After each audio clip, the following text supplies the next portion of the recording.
kembali lagi bersama saya Ica di obrolan kita. Nah, pada kesempatan kali ini kita akan berbincang-bincang bersama beberapa teman-teman dari tim obrolan kita. Dan kita juga akan mengundang salah seorang narasumber yang merupakan penghafal Al-Quran dan pemilik salah satu owner tour untuk pergi umroh, haji, dan lain-lainnya. Jadi pada kesempatan kali ini kita akan membahas mengenai berkah Ramadan dan apa yang dilakukan selama Ramadan ini di tengah COVID-19. Jadi pada kesempatan kali ini saya bersama 3 orang teman saya. Yang pertama itu Aziza, Halik, dan Anti akan melakukan telekonferensi bersama salah seorang narasumber kita. Jadi langsung saja kita akan memanggil satu-satu teman-teman dari tim obrolan kita. Yang pertama itu kita akan memanggil itu Kak Anti. Hai Kak Anti. Halo. Hai. Sebelumnya saya mau tanya Kak Anti ini sekarang domisilinya di mana ya Kak? Di Maros, Sulawesi Selatan, tepatnya di Kecamatan Turikale. Oh, di Kecamatan Turikale. Akhir-akhir ini Kak Anti lagi sibuk apa? Kalau akhir-akhir ini saya jadi salah satu tim pemenangan bakal calon Bupati Maros. Oh ya. Jadi selama di rumah aja ini, Anti lebih kebanyakan di rumah atau lebih kerja keluar atau bagaimana begitu? Kalau sejauh ini saya lebih di rumah dulu supaya bisa sehat, karena jangan sampai kita keluar kan tidak mungkin, jangan sampai kita juga terpapar virus. Dan kebetulan di rumah juga ada orang tua, dan biasanya kadang orang tua katanya lebih rentan terkena virus itu. Oh, ya. Nah, jadi selanjutnya saya akan memanggil salah satu teman dari tim obrolan kita, yaitu Kak Aziza. Jadi saya akan menghubungkan ke Kak Aziza. Hai Kak Aziza. Halo, Halo Kak. hai, Sekarang Kak Nuno lagi di mana ini? lagi di rumah. Akhir-akhir ini Kak Nuno lagi sibuk apa? Eh, kerja Di mana, di rumah atau datang di ke kantornya langsung? di kantor travel. Oh, di kantor. Di kantor apa, Kak? Di kantor travel. Oh, ya. Jadi selama di rumah aja, Kak Nunu lebih banyak ke kantor atau kerjaannya yang di kantor pindah ke rumah? Kebanyakan di rumah, kerjaannya di rumah. Ya, tadi kita sudah berbincang-bincang dengan Kak Anti dan Kak Aziza. Sekarang kita akan mengundang satu orang dari teman tim obrolan kita, yaitu Kak Halik. Hai Kak Halik. Halo Mbak Ica, Jadi Kak Halik akhir-akhir ini kesibukannya apa aja? kesibukan makan, tidur, ibadah, olahraga, menjaga kesehatan, dan Masya lain-lain. Allah. Masya Allah, tabarakallah. Produktif, produktif sekali Kak Halik ini ya. Iyalah, Tinggal selama dicarikan pasangan. Jadi Kak Halik selama di rumah aja ini kegiatannya lebih prefer di rumah atau keluar-keluar, misal sekolah atau kerja. adalah saya kan masih kuliah berhubung karena corona, jadi kampus diliburkan. Oh, Di kalau boleh. kegiatan di rumah, ya sama kayak teman-teman yang lain di lockdown. So, jadi di rumah saja, aktivitas seperti biasa, di rumah bantu orang tua ya, dan lain-lain. Kayak tadi,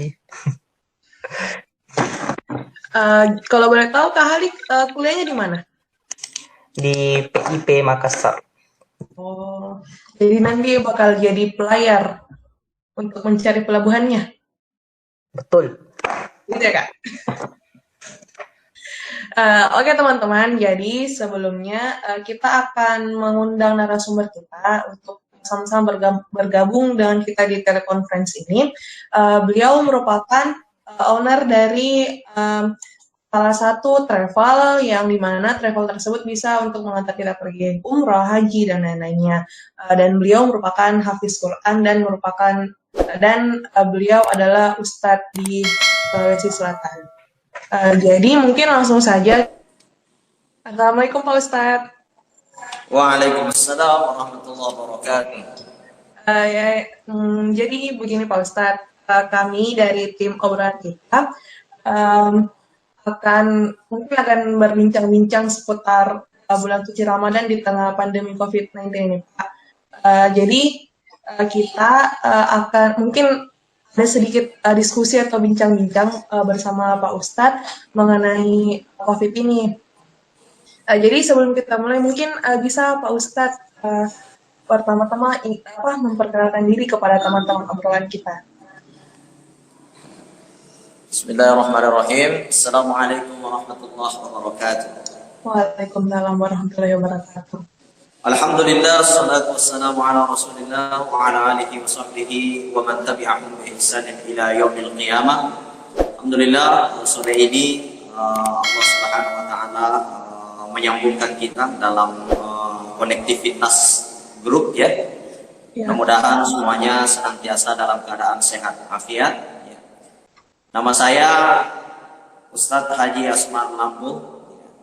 Sehari-harinya saya aktif mengisi berbagai TV-TV swasta dalam dakwah. Saya juga pernah menjadi pengisi Cahaya Hati Antv, aktif 2 tahun dan di MNC TV. Karena saat ini kita berada dalam posisi ujian pandemi yang tentunya kita memahami corona ini ya, COVID-19 ya, sehingga kegiatan-kegiatan dakwah ya maupun masjid ke masjid ataupun undangan tabligh akbar semuanya kita tangguhkan. Saya juga menjabat sebagai Ketua Ikatan Dai Muda Asia Tenggara yang menaungi 11 negara yang saat ini eksis dakwah di berbagai wilayah di Asia Tenggara, termasuk di Malaysia, Singapura, Thailand, dan berbagai wilayah yang lain. Ya, alhamdulillah juga saya sebagai pendiri atau owner Aslam Group of Company yang di dalamnya juga terdapat satu travel haji dan umroh. Ya, dan tentunya juga dari Maros ya, Azita ya, beliau adalah salah satu perwakilan kita untuk wilayah Indonesia Timur. Saya kira itu aja sebagai perkenalan buat teman-teman ya semuanya. Ya, makasih banyak Pak Ustadz. Jadi saya mau bertanya nih Pak, kan tadi Pak Ustadz bilang kalau Bapak merupakan owner dari Aslam Group. Mungkin Bapak bisa bercerita sedikit bagaimana perjalanan Bapak sampai bisa membentuk Aslam Group ini Pak. Ya, jadi Aslam Group ini berdiri dengan cita-cita yang besar, memang ingin menjadi seorang pengusaha. Gitu. Jadi pribadi saya hidup dari keluarga yang terlatih untuk belajar bagaimana menjadi orang yang sukses. Ya, karena saya di umur kelas 2 SD itu bapak sudah meninggal dunia, kemudian ibu hidup dengan keterbatasan ekonomi yang sangat susah. Sekolah saja itu sangat susah, dibantu dari berbagai keluarga, dan tentunya keluarga juga banyak cibiran, banyak caci maki, cerita-cerita yang kurang baik. Tapi itu menjadi motivasi bagi saya untuk terus bangkit ya. Melihat peluang untuk menjadi orang yang bertapak di atas kaki sendiri, berbicara dengan mulut sendiri ya. Kan ada kalimat itu, manusia yang terbaik adalah yang bisa mengatur waktunya, bukan diatur oleh waktu ya. Jadi salah satu cara untuk mengatur waktu itu harus menjadi usahawan ya. Harus menjadi seorang pengusaha ya. Karena kalau kita menjadi seorang karyawan atau menjadi seorang pegawai, itu kita tidak bisa berbicara dengan mulut sendiri, berjalan dengan kaki sendiri. Artinya kita selalu disetir dan diatur oleh mekanisme-mekanisme yang ada dalam struktur keberadaan kita dalam suatu pekerjaan. Sehingga disitulah saya mengambil inisiatif bagaimana membangun sebuah usaha. Sehingga saya mencoba mengambil satu namanya aslam. Ya, aslam itu dalam bahasa Arab ya artinya paling selamat. Ya, dari kata salama yaslimu aslama. Ya, jadi paling selamat. Kemudian dari segi arti yang lebih mendekati lagi, nama saya Asmar Lambo. Jadi aslam itu bisa menjadi satu singkatan dari kata Asmar Lambo. Tapi itu jarang yang tahu dan saya tidak pernah mempublikasikan hal itu. Ya. Jadi aslam itu paling selamat. Kenapa saya memberi nama paling selamat ini? Karena saya melihat kondisi saat itu memang kita saya berada dalam keadaan kesusahan, ya. Sehingga mencoba membuka usaha. Ya, usaha yang paling pertama itu saya mencoba membuka butik. Ya, jadi saya membuka butik, usaha butik jual-jual pakaian muslim. Ya, saya setelah itu saya membuka berbagai pendidikan-pendidikan berbasis Al-Quran. Ya, yang saya beri nama dengan Darul Aslam. Ya, Darul Aslam ini dibawa naungan Aslam Group. Kemudian setelah itu melihat peluang perjalanan haji dan umroh, saya mencoba membuka travel di tahun 2007. Ya, dan sampai hari ini berjalan dan alhamdulillah Aslam Tour and Travel itu dalam perjalanannya mendapatkan berbagai penghargaan dari berbagai negara, termasuk penghargaan dari Kerajaan Arab Saudi untuk memberangkatkan jamaah haji dan umroh dengan harga yang terjangkau dan tentunya dengan link yang sangat bagus dengan Mamlakat Kerajaan Arab Saudi. Ya, mungkin itu yang penjelasan untuk persoalan travel.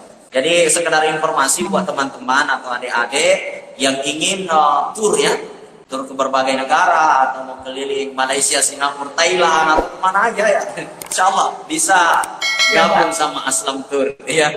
Nah, jadi saya itu setiap memberikan satu wejangan selalu saya ikutkan promosi. Ya. Jadi tidak apa-apa sebagai informasi buat adik-adik semuanya. Ya bisa Ustadz. Nah, siapa tahu ada teman-teman yang berminat, silakan hubungi Aziza Pak Ustadz ya untuk ikut di Aslam Group. Jadi begini Ustadz, sekarang itu Ramadan kita di tengah pandemi COVID-19. Terus ada keluar surat edaran dari Kementerian Agama mengenai tarawih sholat id di rumah. Bagaimana tanggapan Ustadz mengenai surat edaran tersebut? Jadi sholat tarawih di rumah ini sebenarnya hanya persoalan karena ketidakbiasaan kita di beberapa negara. Karena kalau kita menelusuri tentang riwayat-riwayat Al-Quran maupun Sunnah, hadis Rasulullah SAW tentang sholat tarawih, memang itu afdalnya dilakukan di rumah, ya bukan di masjid. Cuma karena sudah menjadi adatul muhakkamah, adat kebiasaan yang berlaku di tengah-tengah kita, tentunya berdasarkan keputusan ijma'ul ulama, artinya dari kesepakatan para alim ulama, membolehkan sholat tarawih berjamaah dan dilakukan di masjid. Tapi memang yang paling afdal, yang paling sunnah itu dilakukan di rumah. Kemudian adapun persoalan surat edaran dari Kementerian Agama maupun dari himbauan yang dikeluarkan oleh Majelis Ulama Indonesia, saya kira itu adalah surat edaran yang memang tepat pada saat ini karena kita berada dalam kondisi wabah, ya, di mana Rasulullah SAW memberikan kita garisan umum bahwa la darara wa la dirara. Jangan sampai kita memudaratkan kepada orang lain ataupun kita membawa kerusakan pada diri kita sendiri. Dan melalui kajian WHO, Badan Kesehatan Dunia, kita memahami bahwa wabah COVID-19 ini adalah salah satu penyakit yang memang berbahaya. Kalau tidak membahayakan pada diri kita, kita akan membawa bahaya kepada orang lain. Dan tentunya ini adalah larangan dalam agama. Jadi sebaik-baik kita adalah yang mengikuti petunjuk daripada pemerintah yang tentunya melalui kajian panjang sehingga terjadi pelarangan untuk sholat tarawih berjamaah ataupun sholat-sholat berjamaah yang lainnya di masjid untuk sementara waktu selama ada COVID-19 ini. Ya. Jadi saya kira seperti itu. Begini juga Ustadz, nanti kedepannya kita juga disuruh untuk sholat id di rumah. Saya mau tanya ini Ustadz, apa hukumnya itu sholat id untuk di rumah Ustadz? Apa hukum dari segi agamanya Ustadz? Ya. Jadi sholat Idul Adha ya, atau sholat Idul Fitri itu sebenarnya tidak bisa dilakukan di rumah. Ya. Jadi tidak bisa dilakukan di rumah. Jadi menurut Imam Asy-Syafi'i, salat Idul Fitri ataupun Idul Adha itu harus dilakukan minimal terdapat 40 orang.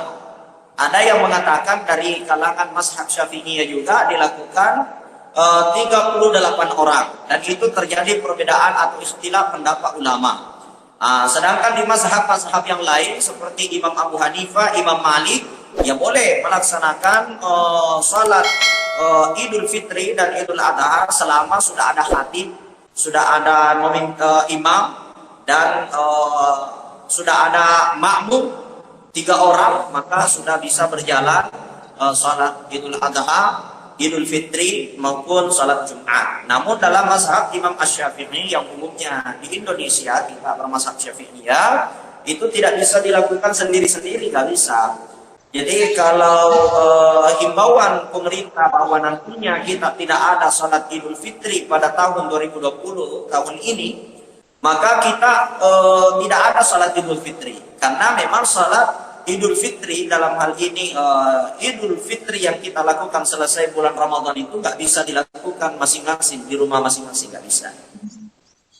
Iya. Jadi nanti akhir dari Ramadan ini tidak ada salat Idul Fitri ya Pak?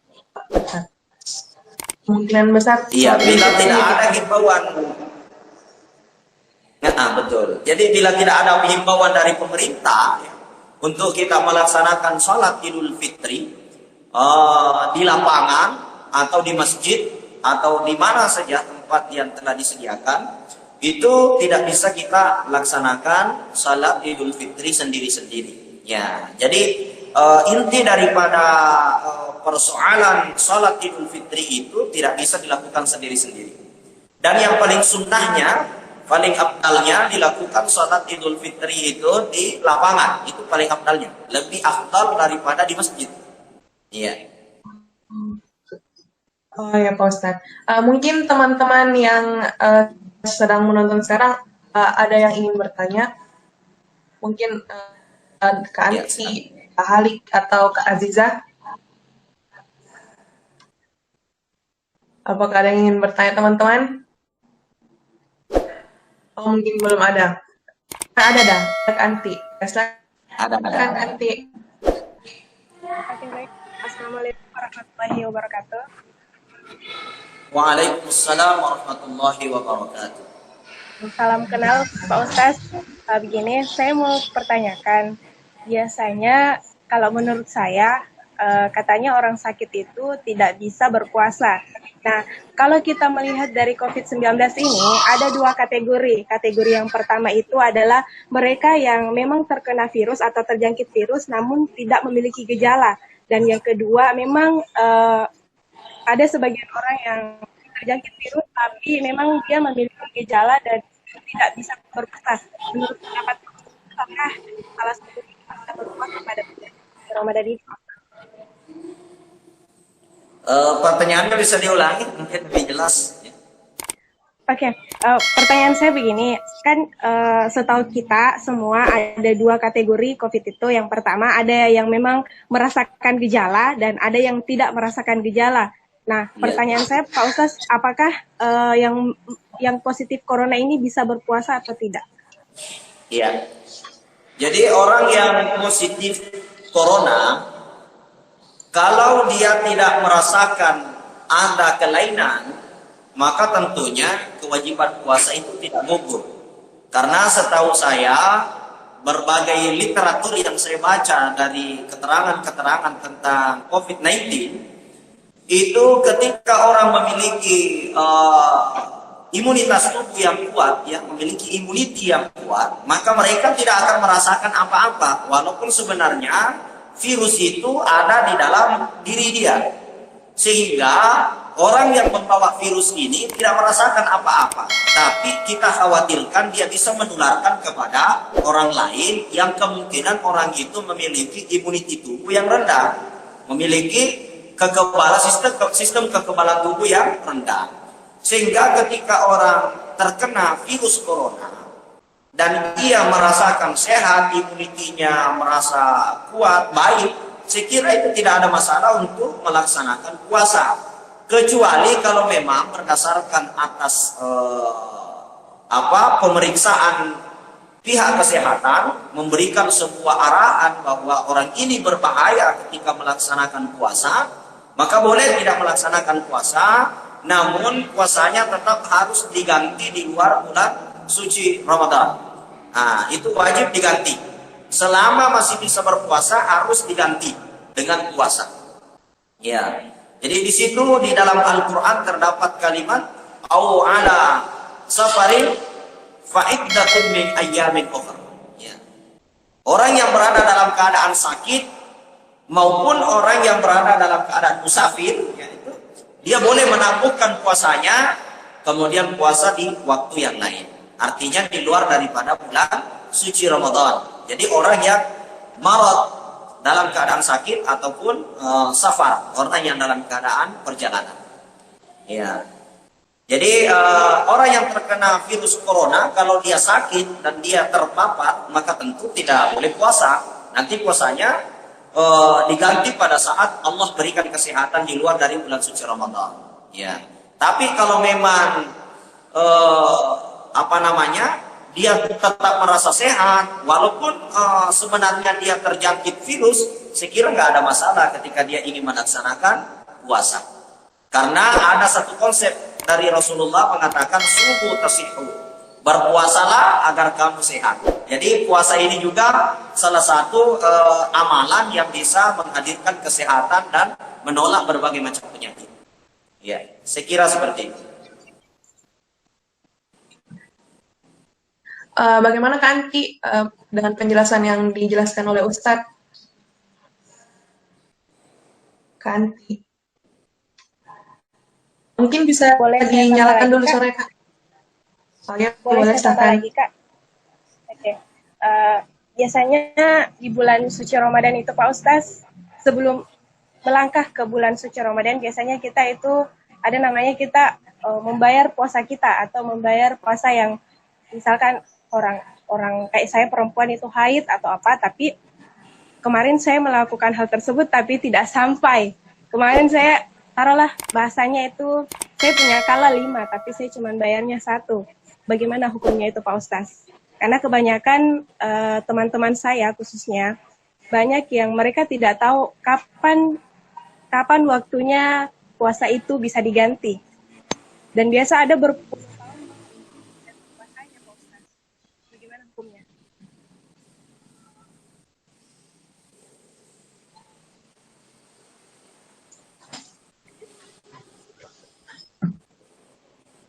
Mungkin Kak Anki pertanyaannya bisa diulang karena tadi sempat terputus di akhir. Ya, mungkin bisa diulang di akhirnya aja, nggak jadi masalah. Maksudnya begini Pak Ustaz, misalkan saya punya utang puasa itu banyak sekali. Mungkin saya dari akil balik saya belum bayar sampai sekarang. Hukumnya itu seperti apa? Dan bagaimana cara saya untuk mengganti itu semua Pak Ustaz?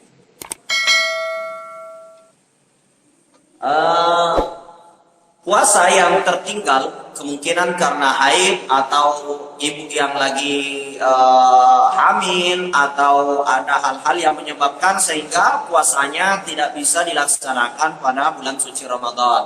Lalu bagaimana mengganti di luar bulan suci Ramadan? Waktunya tidak ada waktu tertentu untuk mengganti puasa.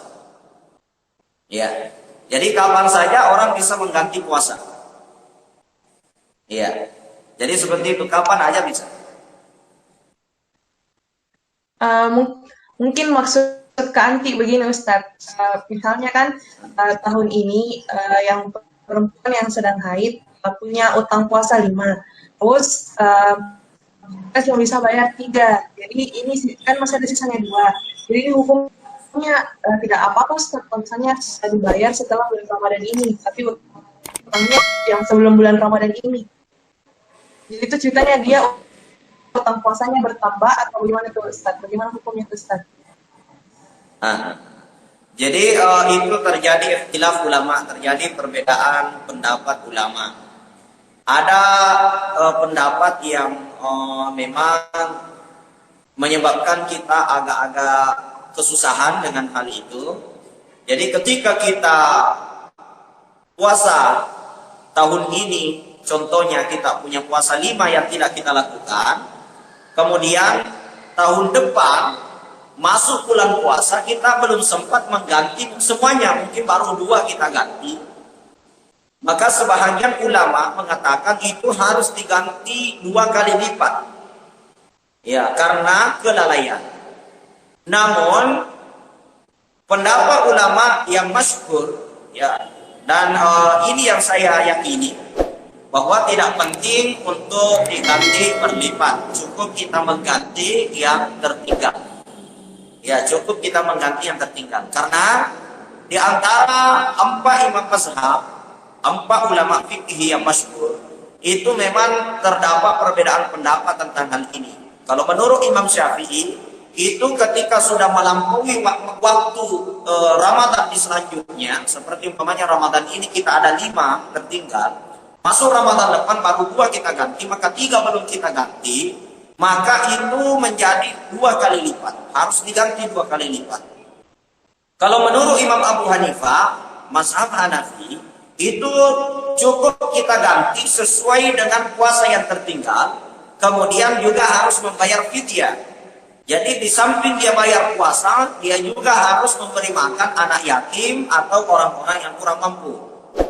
Nah, akan tetapi menurut berbagai ulama ya, termasuk Imam An-Nawawi boleh langsung Imam Syafi'i, dan termasuk juga di dalam Qawaidul Ahkam ya, Izzuddin Abdul Aziz, seorang ulama fikih, itu menyatakan tidak perlu, cukup kita mengganti sesuai dengan apa yang telah tertinggal. Dan ini menurut saya yang lebih enak untuk didakwakan, lebih enak untuk disampaikan ke masyarakat, karena memang agama itu datang ad-dinus sahl. Ya, agama itu sebagai sesuatu yang memudahkan manusia untuk mendapatkan kebahagiaan dunia dan akhirat. Jadi bukan untuk menyusahkan orang. Ya, saya kira seperti itu. Bagaimana Kanti? Apakah masih ada yang ingin ditanyakan atau ingin melangkah ke pertanyaan selanjutnya? Mungkin Kak Halik atau Kak Aziza ada pertanyaan yang ingin ditanyakan? Bagaimana Kak Halik dan Kak Aziza?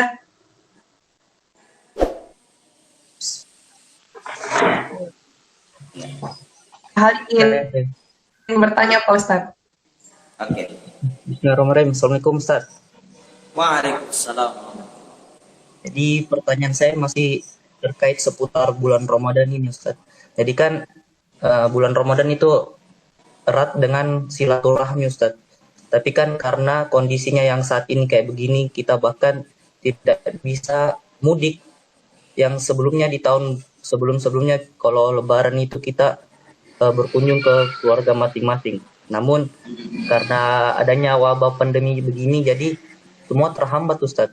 Jadi untuk melakukan silaturahmi itu yang dengan kondisinya kayak begini bagaimana Ustaz? Karena kan yang kita tahu juga silaturahmi dengan keluarga-keluarga jauh itu jarang sekali Ustaz. Biasa kita lakukan di bulan Ramadan saja pas saat lebaran. Namun karena kondisinya kayak begini bahkan sudah terhambat Ustaz. Jadi bisa dibilang kalau mau silaturahmi ke keluarga kampung yang jauh satu tahun sekali saja Ustaz. Tapi karena kayak begini jadi terhambat. Gimana tuh Ustaz? Iya. Jadi memang silaturahmi itu Imam Al-Ghazali mengatakan silaturahmi itu memiliki 3 syarat. Yang pertama, melahirkan rasa cinta dalam hati, artinya menghilangkan rasa benci dalam hati.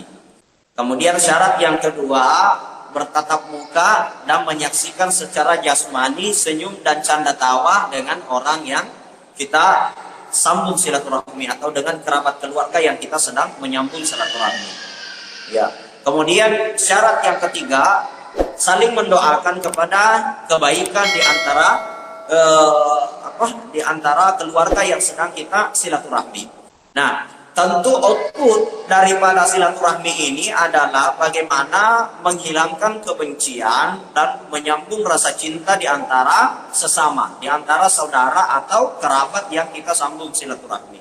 Saya kira dalam pandemi corona ini memang tidak semua syarat ini bisa kita penuhi. Terutama kontak bersama dengan keluarga saat kita bertemu, jabat tangan, saling senyum. Ini adalah syarat yang tentu tidak bisa kita penuhi. Namun syarat yang paling utama atau output daripada silaturahmi itu tetap bisa berjalan. Karena ketika kita mungkin saling sapa melalui telepon atau melalui video call seperti ini ya, kita menyambung silaturahmi dengan kerabat, dengan sanak keluarga yang jauh, dengan menghadirkan rasa rindu, rasa cinta, tidak ada dendam, tidak ada benci, saling maaf di antara mereka. Saya kira silaturahmi itu tetap hakikatnya sampai. Karena memang tujuan silaturahmi seperti itu. Banyak orang ketika dia bertemu, kemungkinan dia tetap saling senyum, tetap jabat tangan, akan tetapi di hatinya masih tersimpan dendam, masih tersimpan rasa benci. Saya kira itu silaturahminya tidak sampai. Karena hakikat daripada silaturahmi itu adalah melahirkan wal afwu minkum, melahirkan saling memaafkan dan melahirkan saling mencintai di antara orang yang kita sedang sambung silul arham, silaturahmi dengan kerabat keluarga kita. Saya kira seperti itu. Siap, Ustaz. Jadi untuk menyambung silaturahmi tahun ini via telepon atau video call saja sudah cukup ya, Ustaz. Yang penting hakikatnya sampai ya, kayak gitu, Ustaz. Ya. Jadi untuk silaturahminya tahun ini via telepon saja atau video call saja ya, Ustaz. Yang penting itu hakikatnya sampai ya, kayak yang dijelaskan tadi sama Ustaz. Iya, hakikatnya sampai, insya Allah. Iya, karena selama niat kita tetap saling memaafkan ya, dan saya kira itu adalah tujuan utama daripada silaturahmi itu, hakikatnya sampai ya. Siap, Ustaz. Makasih.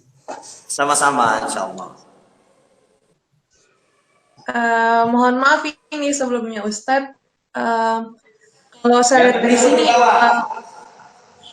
videonya Ustadz tidak kelihatan Ustadz, maaf sebelumnya. Ya. Kalau saya lihat dari sini mukanya Ustadz tidak kelihatan. Mungkin Jaringan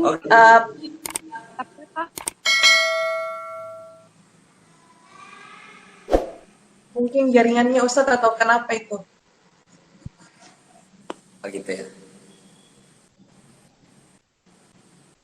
Jadi tetap dilanjutin Ustadz. Ya, lanjut. tunggu dulu, mukanya nggak kelihatan nih. Kenapa bisa? Ya, kurang tahu juga. Mungkin Jaringan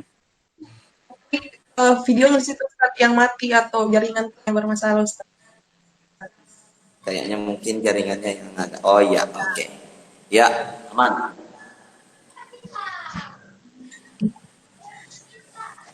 Jadi kita lanjutin Ustadz ya.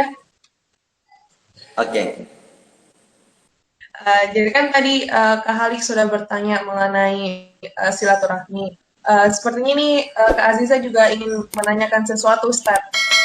Mungkin kepada Kak Aziza silakan.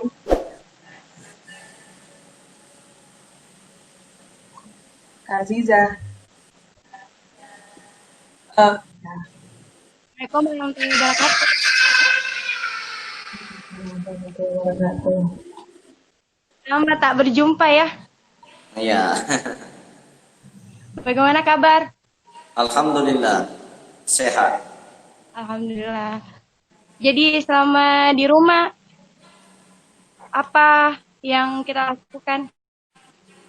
Bagaimana Kita palingan ngaji, baca kitab, tambah hasanah keilmuan. Agenda-agenda yang lain ya tentunya tetap menyusun jadwal-jadwal untuk keberangkatan kita di usai musim haji insya Allah. Bagaimana caranya Ustadz untuk menjaga imunitasnya selama pandemi COVID-19? Menjaga imun pada saat ini ya tentunya banyak konsumsi makanan-makanan yang bergizi ya. Karena setahu saya, karena kebetulan saya juga pernah belajar sedikit tentang kesehatan ya. Yang saya pahami daripada virus itu kan sesuatu yang sebenarnya tidak bisa diobati. Karena di dalam tubuh kita terdapat obat sendiri untuk melakukan perlawanan terhadap virus, patogen maupun bakteri. Jadi saya kira memang kita penting hanya untuk mengkonsumsi makanan-makanan yang bisa menguatkan imunitas tubuh. Sebagaimana Rasulullah SAW mengajarkan bagaimana kita terhindar dari penyakit, ya banyak konsumsi habatus sauda, gitu ya. Dan juga banyak konsumsi minyak zaitun gitu. Dan penting juga kalau saya punya produk sendiri, saya minum kopi radix gitu. Jadi teman-teman adik-adik yang butuh kopi radix ya boleh, nanti kita akan kirimkan insyaallah. Ya. Jadi ini kopi radix ini dia mengandung berbagai bahan-bahan alami yang bisa menjadi penangkal daripada dari berbagai penyakit termasuk virus corona. Bisa dong, gratis untuk kita-kita.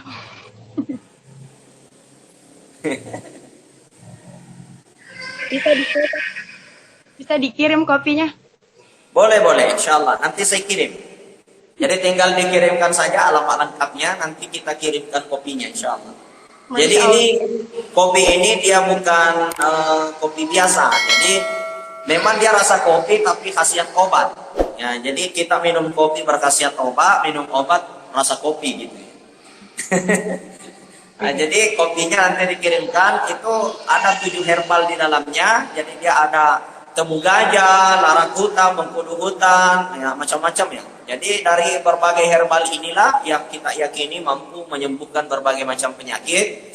Yang tentunya kita campurkan sedikit kopi agar rasanya tetap rasa kopi, namun hakikatnya dia adalah sebuah obat. Masya Allah. Ya. Bagaimana kan Nunu? Halo? Ditunggu Ustadz. Insya Allah. Ica. Sudah. Ya. Oke. Ini Ustadz, mungkin saya mau sedikit kembali ke permasalahan sebelumnya ya, mengenai utang puasa. Begini Ustadz, apabila seseorang meninggal dan masih memiliki utang puasa, bagaimana hukumnya itu dan bagaimana cara untuk melunasi utang puasa tersebut? Apakah kita bisa membayarkannya atau bagaimana? Apanya? Gini Ustaz, apabila seseorang meninggal, tapi orang tersebut masih memiliki utang puasa, jadi apa hukumnya? Apa hukumnya dan bagaimana caranya kita menanganinya? Apakah mungkin utang puasa orang tersebut bisa kita bayarkan atau bagaimana Ustaz? Ya, jadi kalau kita punya utang puasa cukup kita ganti aja, kita ganti puasanya. Karena menurut Imam Syafi'i tidak boleh membayar fidyah bagi orang yang masih berkemampuan untuk berpuasa. Jadi umpamanya kita telah punya utang puasa, kita ganti aja nanti di luar bulan suci Ramadan. Maksudnya Ustaz, misalnya ini si orangnya si A, dia punya utang puasa tapi dia telah meninggal dunia. Bagaimana caranya Ustaz? Bagaimana hukumnya? Ada orang yang punya utang puasa, kemudian dia sudah tidak bisa menggantinya, apakah bisa digantikan oleh orang lain gitu ya? Itu nggak bisa. Nggak bisa. Selama orangnya masih hidup, orangnya masih sehat, maka dia harus mengganti sendiri. Kecuali orangnya sudah tidak bisa lagi puasa sampai dia meninggal dunia, dia tidak melunasi puasanya, maka itu kembali kepada ahli warisnya. Jadi harus diganti oleh anaknya yang telah dia tinggalkan atau keluarga, adiknya, kakaknya yang telah dia tinggalkan. Itu harus menggantikan. Lalu bagaimana ketika dia tidak mengetahui bahwa orang tua saya atau keluarga saya ini ada utang puasa atau tidak, maka cukup kita doakan saja karena kita tidak mengetahuinya. Makanya orang yang ada utang puasa dan dia tidak bisa lagi menggantinya, dia wajib menyampaikan kepada ahli warisnya. Karena ketika ia meninggal dunia nantinya akan dibebankan kepada ahli warisnya. Selama dia masih sehat, masih kuat, tidak bisa digantikan oleh orang lain. Dia harus melaksanakan di waktu-waktu setelah ia sudah bisa berpuasa. Oh ya Ustaz. Mungkin saya mau bertanya Ustaz, selama COVID-19 ini, menurut Ustaz, apa hikmah yang bisa kita dapat di bulan Ramadan ini, di tengah pandemi COVID-19 ini Ustaz? Iya. Jadi dalam pandemi COVID-19 ini banyak sekali hikmah yang bisa kita petik. Saya kira tadi pagi saya mencoba menulis panjang di laman Facebook gratisan saya ya. Karena saya punya Facebook yang pempek itu dikelola oleh teman-teman. Nah, itu di luar kendali saya. Di situ tentunya yang mengisi banyak teman-teman yang lain. Namun di Facebook pribadi saya juga ada, itu yang umum saya pakai dan gratisan ya, seperti yang kita pakai semua, yang untuk konektivitas dengan teman-teman biasa gitu ya. Itu saya menulis panjang tadi pagi tentang hikmah-hikmah di balik bencana COVID-19 ya. Artinya COVID-19 ini banyak sekali hikmah yang bisa kita ambil. Pertama, dengan hadirnya COVID-19 ini mengajari kita bahwa Allah itu kita tidak mencari di tempat-tempat manapun. Allah itu bukan di masjid, Allah itu bukan di Ka'bah, Allah itu bukan di mana-mana tempat yang biasanya kita sebut sebagai tempat yang keramat, tempat yang afdal, ya. Karena sesungguhnya dalam Al-Quran itu dikatakan wa huwa ma'akum aina ma kuntum. Allah itu bersama kamu dimanapun kamu berada. Ya, dan Allah itu menyaksikan setiap perbuatan-perbuatan kita, bahkan bisikan daripada hati kita. Sesungguhnya Allah selalu menatap dimanapun kita berada. La ta'khuzuhu sinatun wa la naum. Allah tidak ngantuk dan Allah tidak tidur, menyaksikan setiap makhluknya. Jadi Allah itu berada di mana saja kita berada. Kita tidak bisa mencari Allah bahwa ternyata Tuhan itu ada di Ka'bah atau Tuhan itu selalu ada di masjid. Belum tentu. Banyak di masjid justru orang berpecah belah, yang menyebar kebencian, pada bergosip di dalam masjid. Itu pun Allah tidak ada di tempat itu. Makanya ada satu hadis yang umum, al-ardu masjidun. Sesungguhnya dimanapun kaki berpijak, sebenarnya di situ adalah masjid selama tempat itu suci untuk ditempati bersujud kepada Allah. Jadi bumi itu di mana saja sebenarnya itu bisa dikatakan masjid. Ya. Jadi kita tidak bisa mengikat diri masjid itu adalah ya bangunan-bangunan itu, bukan itu ya. Saya kira seperti itu.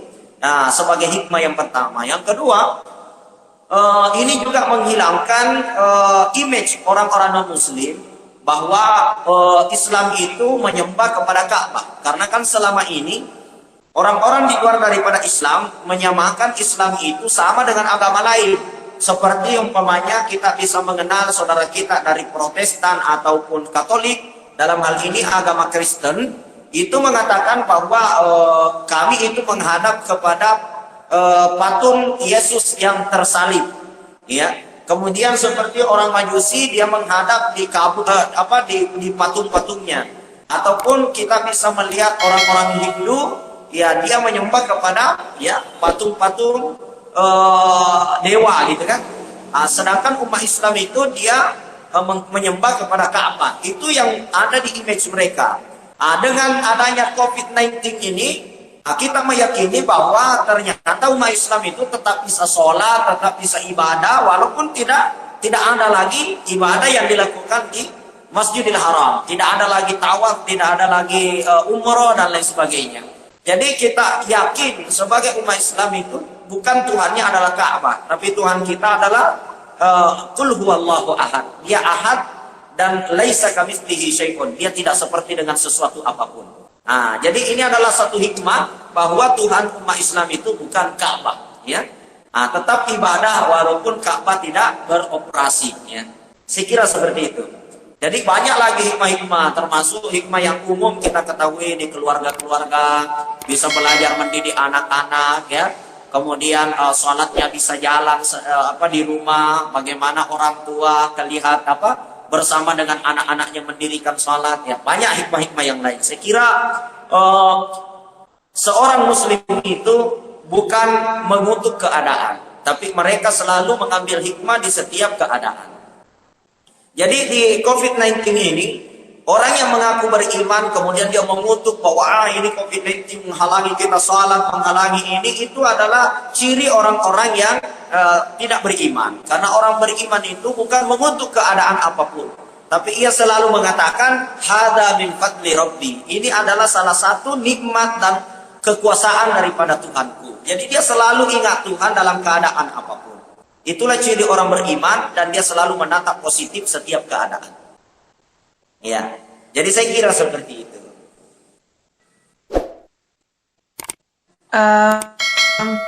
Ini Ustadz, menurut Ustadz, apa harapan Ustadz untuk dunia mengenai COVID-19 ini? Tapi mungkin bisa dikhususkan untuk negara Indonesia ini, Ustadz. Menurut Ustadz, apa harapannya? Harapan untuk Indonesia gitu ya? Ya, di tengah pandemi COVID-19 ini. Ya, jadi harapan saya secara umum saja kepada seluruh masyarakat, kepada siapapun kita, ya, yang hidup di negara Indonesia ini, saya selalu menyampaikan sebagai orang yang beriman, dia patuh kepada pemimpinnya. Karena Al-Quran sendiri memerintahkan itu, ya ayyuhalladzina amanu, wahai orang-orang yang beriman, ati'ullah, taati Allah, wa ati'ur rasul, dan taati Rasulullah, kemudian wa ulil amri minkum, dan taati aturan-aturan pemerintah di antara kalian selama tidak melanggar aturan Al-Quran dan sunnah Rasulullah sallallahu alaihi wasallam. Jadi selama tidak bertentangan dengan aturan Allah dan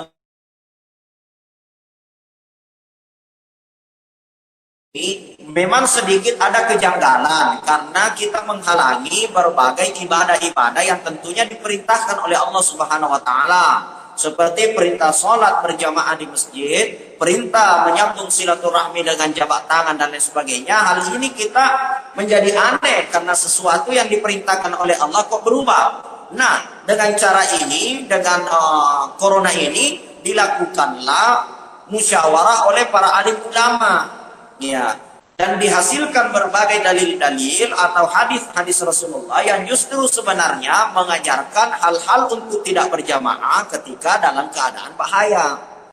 Ya, diajarkan untuk tidak berjabat tangan dan bersentuhan tangan ketika memang perkara itu bisa membawa mudarat, membawa masalah bagi orang lain dan bisa membawa masalah bagi kita. Dan itu juga adalah sunnah Rasulullah SAW. Artinya orang yang tidak berjamaah di tengah keadaan virus corona saat ini, sebenarnya mereka sedang mengamalkan perintah Rasulullah SAW.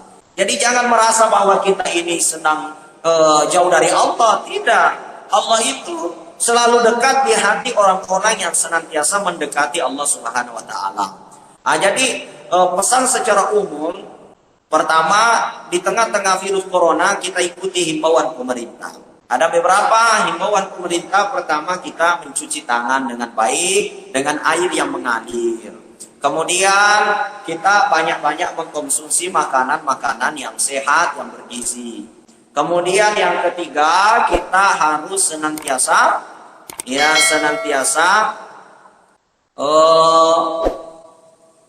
tinggal di rumah. Artinya jangan kita terlalu banyak keluyuran keluar dari rumah dan berkumpul ketika tidak terlalu penting. Dan yang paling pentingnya, berkumpul yang dimaksud di sini adalah jaga jarak. Artinya kita harus senantiasa menjauhi orang-orang terlalu dekat dengan kita, karena dikhawatirkan kalau bukan ia yang membawa mudarat bagi kita, kita yang bisa memberikan penyakit bagi mereka. Karena virus corona itu tidak ada yang mengetahui secara mutlak bahwa orang ini terjangkit corona atau tidak. Itu tidak bisa diketahui secara mutlak, karena dalam kajian WHO, Badan Kesehatan Dunia, pertama corona itu dia bersifat mengikuti suhu badan. Jadi ketika suhu naik, bisa saja sebenarnya mereka akan terserang virus, ataupun kemungkinan mereka memiliki imunitas tubuh sedang down, sedang rendah, sehingga mereka membawa virus. Dan virus ini bisa saja keluar masuk. Hari ini dia menjangkiti kita, mungkin 2 hari, 3 hari dia keluar dari kita, karena sistem kekebalan tubuh yang menyeimbangkan sehingga suhu badan kita menjadi normal. Sehingga dalam menjaga COVID-19 ini, kita jaga dalam masa yang tidak lama, insya Allah tidak lama, itu kita jaga jarak dulu gitu. Jadi ini bukan selamanya, ini hanya dalam waktu yang insya Allah tidak lama lagi. Mudah-mudahan sesuai dengan prediksi bahwa di Indonesia puncak daripada corona itu berada di awal bulan di akhir bulan 5 ya. Dan di pertengahan bulan 5 itu memang sudah puncak-puncaknya. Ya, jadi untuk memutus mata rantai puncak daripada virus corona ini, ya agar telur-telurnya untuk penyebaran ya, tidak terjadi, tidak terlalu melebar, ya kita jaga jarak, ikuti himbauan pemerintah. Mudah-mudahan kita semua tergolong orang-orang yang menyelamatkan sesama manusia daripada pandemi corona ini. Saya kira seperti itu himbauan saya. Terima kasih banyak Ustadz. Semoga perbincangan kita hari ini dapat memberikan manfaat, inspirasi untuk teman-teman yang menyaksikan. Dan terima kasih kepada teman-teman sekalian. Mungkin sebelum saya tutup telekonferensi kita hari ini, berhubung sebentar lagi kita akan memasuki waktu berbuka puasa, mungkin ada 1 atau 2 kata dari Ustadz untuk teman-teman yang lain. Ya, terima kasih kepada seluruh teman-teman. Sambung silaturahmi ya, buatkan grup-grup lah, buat kita buat wejangan-wejangan. Ya. Insya Allah tidak lama lagi kita menunggu waktu berbuka puasa. Nanti bisa cari di Play Store ya, download Radio Suara As'adiyah ya. Kita ada beberapa pencerahan di Radio Suara As'adiyah ya. Kemudian di situ kita bisa mendengarkan pesan-pesan dari Aslam Tour and Travel. Jadi kita sudah rekaman kemarin, nanti bisa setiap berbuka puasa kita ada pesan-pesan di Radio Suara As'adiyah. Kemudian yang kedua, pesan saya kepada teman-teman sekalian, adik-adik, sahabat-sahabat. Pertama, jangan putuskan silaturahmi dengan siapapun. Ya, Hasan Al-Banna mengatakan, punya 1000 sahabat itu tidak cukup, tapi punya 1 musuh itu sudah sangat menyiksa diri dan bisa membuat kita celaka dunia akhirat. Jadi sangat penting jangan sampai ada di antara kita menanamkan kebencian, menanamkan prasangka buruk sesama teman. Yang harus kita pupuk adalah persaudaraan, persahabatan, itu kita jaga dengan baik dengan sahabat teman-teman gitu ya. Kemudian yang kedua, di pertengahan COVID-19 ini ada beberapa hal yang lumpuh untuk kita lakukan. Seperti kemungkinan kita lumpuh dalam berbagai aktivitas-aktivitas umum, kita lumpuh dalam aktivitas pendidikan, ataupun kemungkinan ekonomi tidak berjalan normal seperti biasanya. Maka kita harus pandai-pandai menangkap peluang. Jangan kita matikan peluang. Saya berikan 1 contoh kepada teman-teman. Beberapa hari yang lalu telah diriset, orang terkaya di dunia itu masuk di 20 besar pemilik Zoom, ya, aplikasi Zoom. Jadi dia itu orang yang baru mencuat dalam dunia kekayaan. Dulunya dikuasai oleh Jack Ma, ya. Kalau dalam dunia aplikasi kemungkinan masih dipegang oleh Google dan lain sebagainya. Di akhir-akhir ini, masuk 20 besar itu pemilik Zoom. Dia mendapatkan keuntungan 6 triliun. 6 triliun. Hanya dalam masa 3 bulan dia kumpulkan 6T. Ya. Karena kenapa begitu banyaknya orang yang menggunakan aplikasinya? Inilah orang yang cerdas menangkap peluang. Ya. Jadi saya juga dapat teman penjual telur, ya, dia buka beberapa cabang-cabang penjualan telur dan di situ ditulis di depan, makan banyak telur untuk menambah gizi agar tidak terkena virus. Jadi bukan telur antivirus, tapi untuk meningkatkan gizi dalam tubuh kita, dan itu masuk akal sehingga banyak orang yang tertarik makan beli telur. Jadi itu namanya menangkap peluang. Jadi pesan saya kepada teman-teman, jangan kita mati akal di tengah masalah apapun. Ya, karena orang yang mengutuk masalah, mereka akan menghadirkan masalah baru. Orang yang terbaik adalah orang yang menangkap peluang di tengah masalah. Jadi ini peluang kita menangkap berbagai macam hal-hal yang bisa menghasilkan, ya, jangan terpuruk. Seperti sekarang ini Aslam Group merancang sebuah aplikasi seperti Bukalapak. Jadi aplikasi kita itu sudah ada di Play Store, namanya Aslam Group. Tapi memang masih perlu diupdate. Nanti semua produk-produk kita akan hadirkan di situ. Tinggal dalam genggaman boleh pesan produk apa saja, seperti Bukalapak, Tokopedia, seperti macam-macam, ya, belanja-belanja. Kemudian di dalamnya juga sudah bisa orang daftar tur-tur kemana-mana, sudah bisa beli tiket sendiri, bisa bayar listrik, BPJS, bayar-bayar seperti aplikasi Ustadz Yusuf Mansur yang biasa kita kenal dengan PayTrade. Semua nantinya kita akan masukkan dalam aplikasi itu, dan saat ini sudah mulai beroperasi. Jadi teman-teman yang saat ini sedang live, jangan lupa download ya aplikasi Aslam Group, ya. Nanti masuk di Play Store masing-masing, download aplikasi Aslam Group. Insya Allah sementara kita tingkatkan. Jadi yang mau beli pulsa listrik, pulsa HP, insya Allah melalui aplikasi itu sudah bisa kita manfaatkan.